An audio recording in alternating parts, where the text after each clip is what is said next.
রোদ আর রোদ্রি সারার কথা শুনে খিলখিল করে হেসে দেয়। সারা খেয়ে হিয়াকে নিয়ে হসপিটালের উদ্দেশ্যে বেরিয়ে যায়। সারা হসপিটালে পৌঁছে গেলে সবাই ওকে ওয়েলকাম জানায়। সারা সবার সাথে কিছুক্ষণ কথা বলে হিয়াকে বলে পেশেন্ট পার্টির সাথে কথা বলে ওটি রেডি করতে বলে। এদিকে মাহিরা চলে এসেছে। কিছুক্ষণ পর অপারেশন শুরু হবে। মাহির, রুহান চৌধুরী, নিশাত চৌধুরী ডাক্তারের অ্যাসিস্ট্যান্টের কথা বলছে অপারেশনের বিষয়ে। ঝুমুর চৌধুরী হাজবেন্ডের অপারেশন।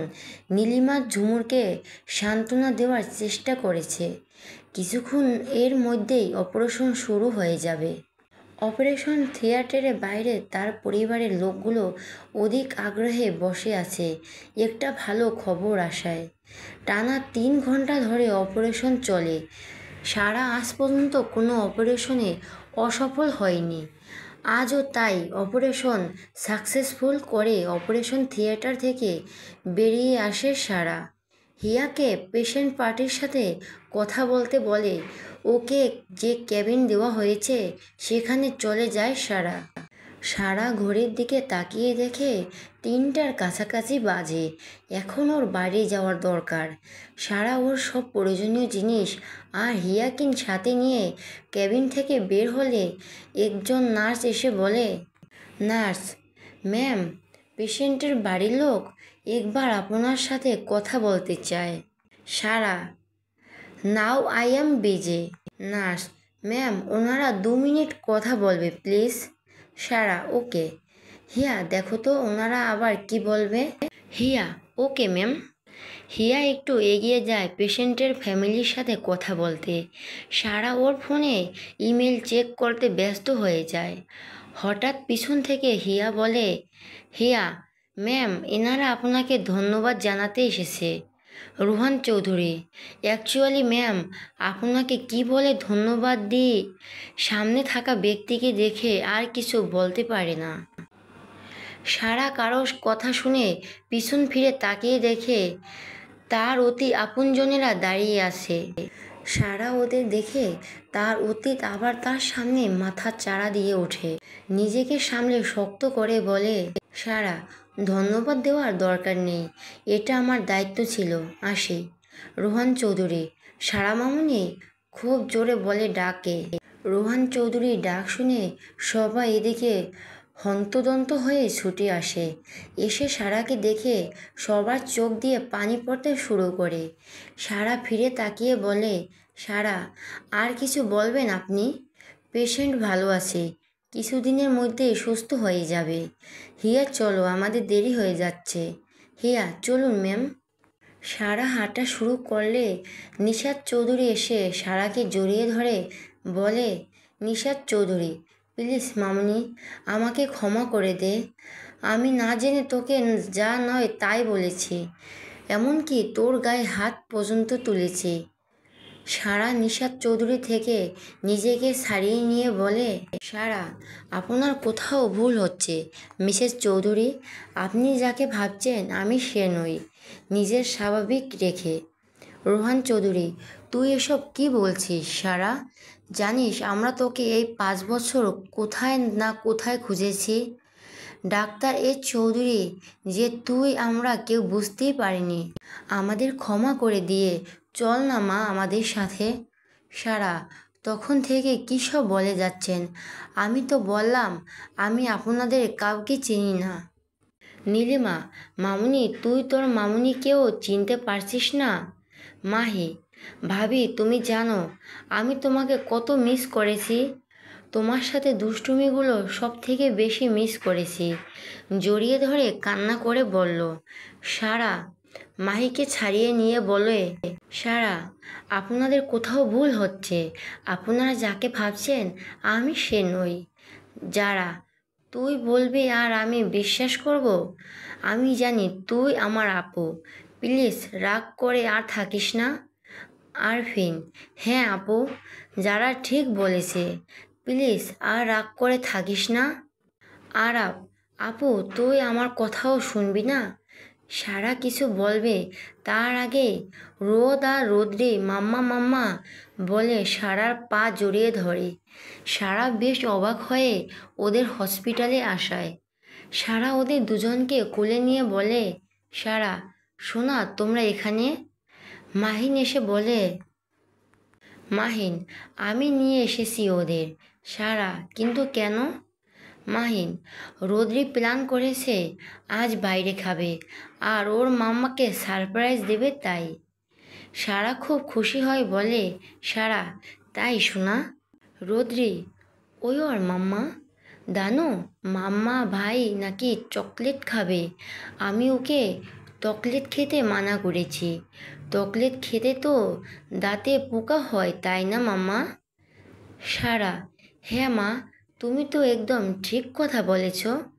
রোদ না মাম্মা, আমি শুধু না বোনও বলেছে ও নাকি আইসক্রিম খাবে। আইসক্রিম খেলে তো নান্দা লাগবে।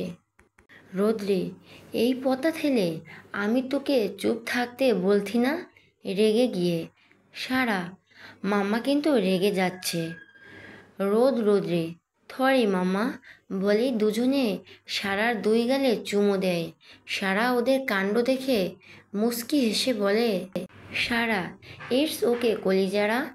সারা ওদের সাথে কথা বলতে এতটাই ব্যস্ত ছিল, ওর আশেপাশে মানুষ যে ওর আর ওর বাচ্চাদের মিষ্টি মিষ্টি কথা শুনে কান্না করছে সেদিকে ওর খেয়ালই নেই। হঠাৎ করে নিশাত চৌধুরী বলে, নিশাত চৌধুরী ওরা আমাদের নানু ভাই সারা।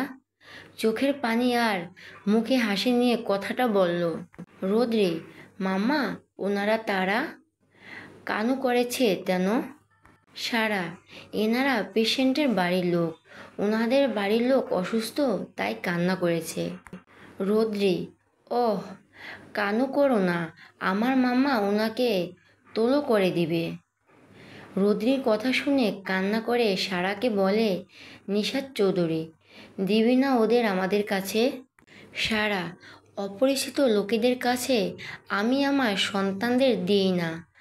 সারা এমন কথায় সবার বুকে তীরের মতো বেঁধে, কিন্তু ওদের বলার মতো মুখ নেই। একদিন ওরাই সবাই সারাকে মিথ্যে দোষে অপমানিত করে বাড়ি থেকে বের করে দেয়। সারা রোদ্রি তোমরা তোমার ড্যাডার সাথে গাড়িতে গিয়ে বসো, আমি এক্ষুনি আসছি কেমন? রোদ্রি ওকে মাম্মা। সারা তুমি ওদের নিয়ে গাড়িতে বসো, আমি আসছি। মাহিন আসো বেবিস, ডেডির কাছে আসো। মাহিন আর রোদ্রিকে কোলে নিয়ে বেরিয়ে যায়। মাহির এক কোনায় দাঁড়িয়ে সব দেখছে, সারাকে কিছু বলার সাহস পাচ্ছে না। নিজের সন্তানদের দৌড়ে গিয়ে জড়িয়ে ধরতে পারছে না, নীরবে চোখের পানি ফেলছে। সারা আবার বলতে শুরু করে, সারা মিস্টার চৌধুরী আমার মনে হয় না পেশেন্টের আর কোনো সমস্যা হবে। তাও যদি সমস্যা হয় আগে যে ডক্টর ওনাকে দেখতো তাকে দেখিয়ে নেবেন। আচ্ছা আসি, হিয়া চলো। সারা চলে যাওয়ার দিকে তাকিয়ে চোখের পানি ফেলে সবাই। সারা চলে গেলে নীলিমা আর মাহি ঘৃণার দৃষ্টিতে তাকায় মাহিরের দিকে। মাহি রেগে ওর ভাইয়ের সামনে দাঁড়িয়ে বলে, মাহি আজ শুধু আপনার জন্য আমাদের এই দিন দেখতে হয়েছে। যেভাবে কখনো কারোর সাথে খারাপ ব্যবহার করতো না সেভাবে আজ এতটাই বদলে গেছে। আজ শুধু আপনার জন্যই আমি আমার পুস্কু দুটোকে আদর করতে পারিনি। আমি কখনো আপনাকে ক্ষমা করব না, কখনো না। কান্না করতে করতে হসপিটাল থেকে চলে যায়। এদিকে সারা বাচ্চাদের নিয়ে একটা রেস্টুরেন্টে যায়।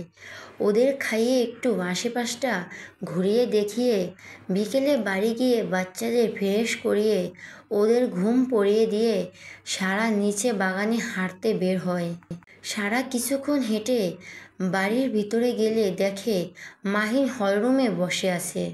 সারা মাহিনের পাশে বসলে মাহিন বলে, মাহিন আপু আজ হসপিটালে কারা এসেছিল? সারা আমার অতীত, আমার বাবার বাড়ি আর শ্বশুর বাড়ির লোকজন। মাহিন কার অপারেশন করেছিস আপু? সারা ছোট পাপার। মাহিন, তুই কি আগে থেকে জানতিস আপু? সারা, হ্যাঁ। উইকেতে যখন পেশেন্টের ডিটেলস পাঠায় আমি পেশেন্টের নাম দেখে চিনে যাই।